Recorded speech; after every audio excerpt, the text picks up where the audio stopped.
Hey, how we going, guys? Mick here from Hot Cartel, back with another kick-ass beer review. Going to review another home brew.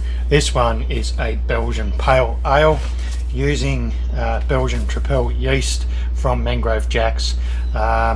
Spicy, fruity esters, phenolics and alcohol.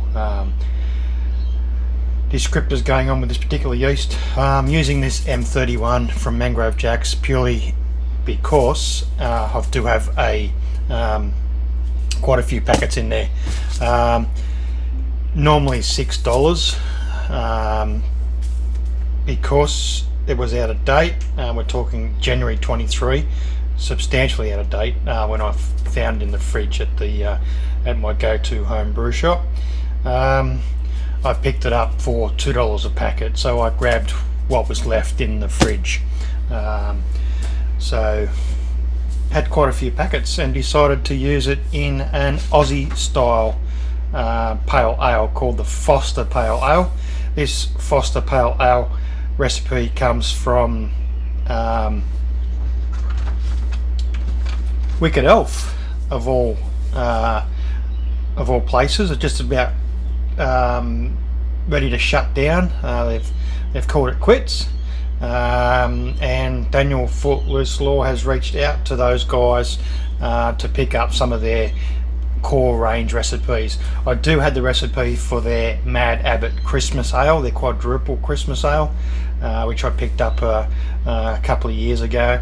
Don't think I got all the figures for that particular recipe from those guys, but I got pretty much close to it. I've done one or two over the last couple of years to try and replicate that beer, but haven't put a lot of effort into it, so that's definitely a beer that's going to be coming back in a little while. We'll see that on the Unicorn Brewing Project channel, and we'll put a little bit more effort into making that one. So I won't go into this recipe too much. We're keeping the recipe under wraps along with the others for a little while. So being the fact that Daniel done all the hard work, I'm not going to expose these recipes just yet. We'll leave that up to Daniel to do so if he pleases. That's his gig. He collected that information, so I was lucky enough for him to pass them on to me, and I've played around with it.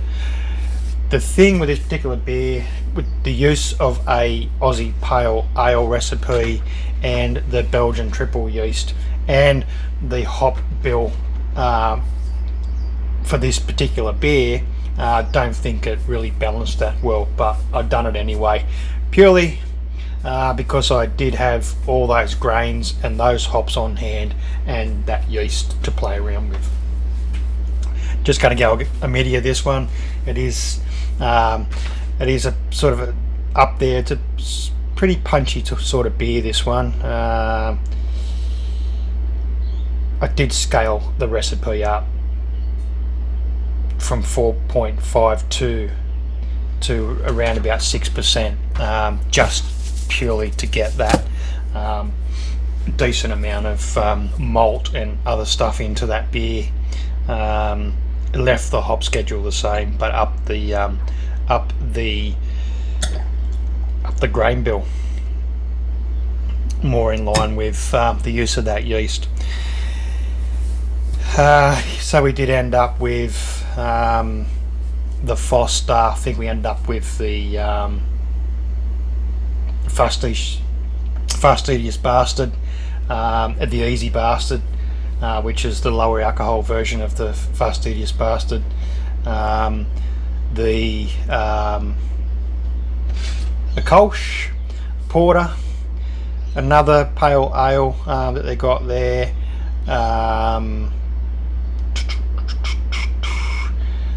one or two others. I think there was 6 or 7 recipes all up, including that one that I got. We were probably looking at 7 or 8 recipes from those guys. This is a pretty heady beer off tap.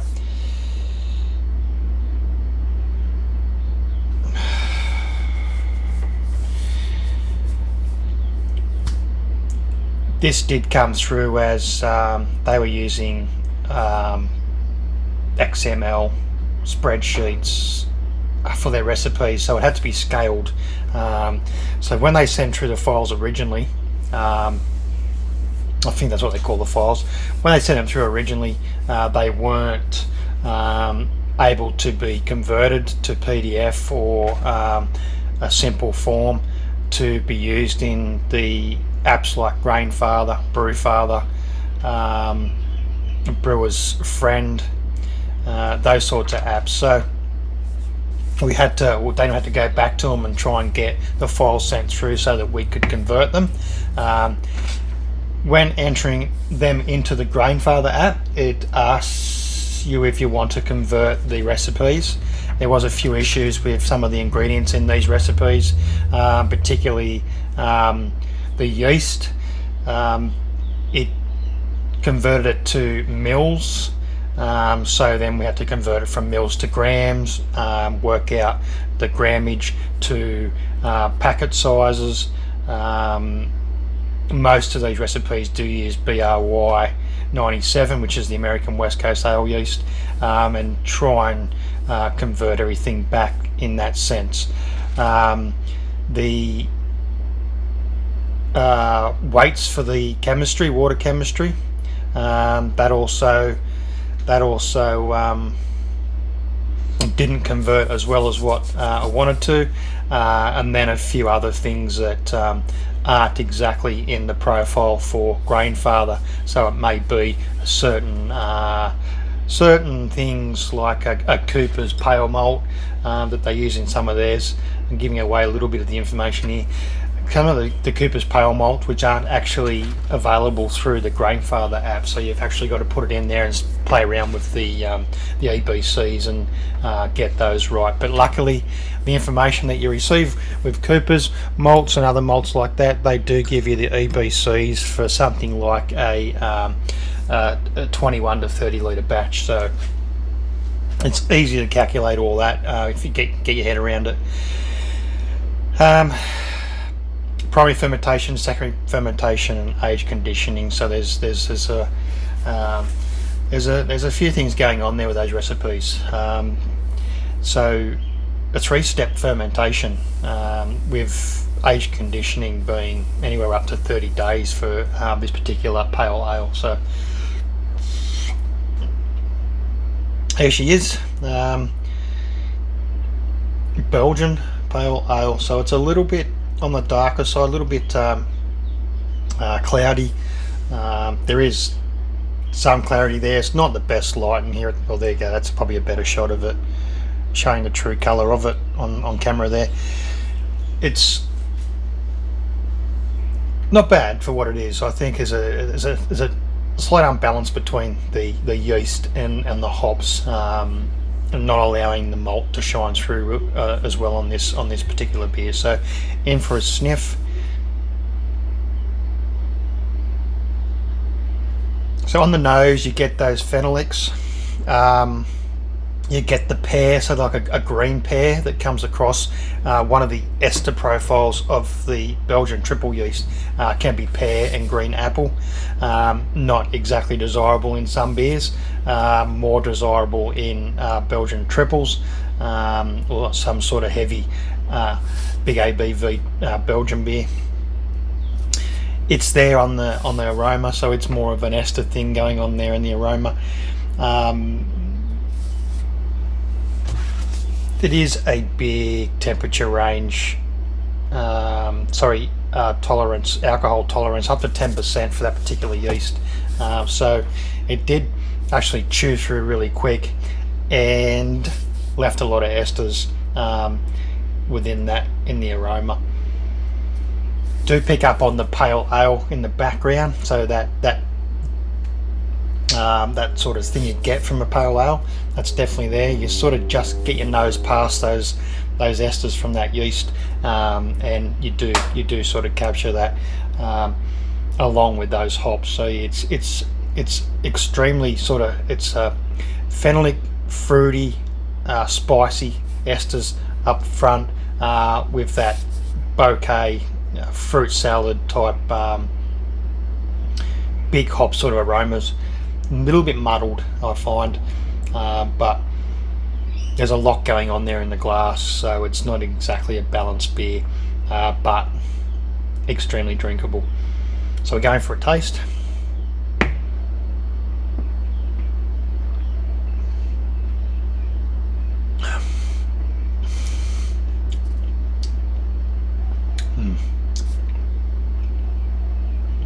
So the dominating thing with this particular beer is that yeast. It is extremely dominating. It brings those fruity esters, the spice, the green pear is one of the most dominant flavors, and that obviously carries through on the palate from the esters down to the flavoring. So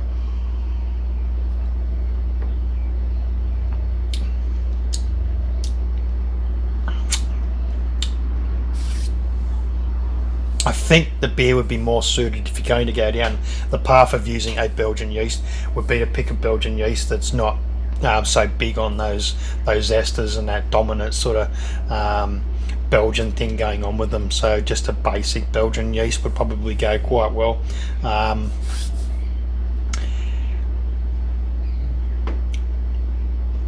Yeah, probably wouldn't do it again, but that's experimentation, that's home brewing. Like I said, it's still extremely drinkable.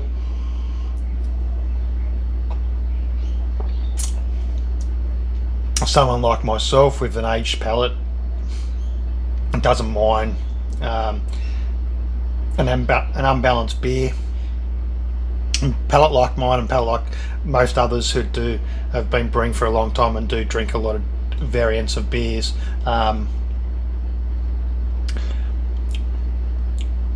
it's not that bad.